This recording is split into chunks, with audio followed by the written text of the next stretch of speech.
O Grupo Provincial da Diputación de Ourense estamos no Carballiño, diante do Conservatorio Profesional de Música, porque temos pensado levar a cabo ao Pleno da Diputación unha moción solicitando o financiamento dos conservatorios profesionais de música da provincia con cargo á Consellería de Educación. Xa é unha iniciativa reiterada nos plenos da Diputación por parte deste Grupo Socialista demandando a financiación. Primeiro foi a 4 partes, despois a 3, despois se solicitou no ano 2019 unha financiación participativa da Xunta e máis da Diputación Provincial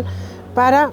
poder soportar por parte dos concellos a enorme carga que supón ter un conservatorio profesional de música sin financiamento da Xunta de Galicia. Por iso, neste pleno temos pensado pedirlle á Diputación Provincial que desta vez sí apoie unha moción para solicitarlle á Xunta a financiación e que asuma inteiramente a carga de eses 5 conservatorios profesionais de música, nomeadamente Carballiño, Xinzo de Limia, Verín, o Barco de Valdeorras e tamén Ribadavia,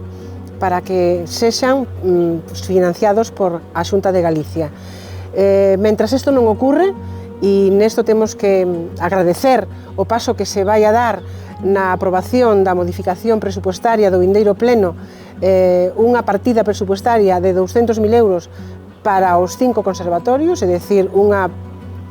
financiación adicional de 40.000 euros para cada un dos concellos que teñen estes conservatorios profesionais de música. Nun segundo punto, pedimoslle que esta financiación da Diputación se vaya aumentando gradualmente. Pensamos que de xustiza que todos e todas as alumnas, que todas e todas as familias da provincia de Ourense teñan a mesma oportunidade de formar aos seus fillos e fillas no conservatorio, sendo asumido por a Consellería de Educación.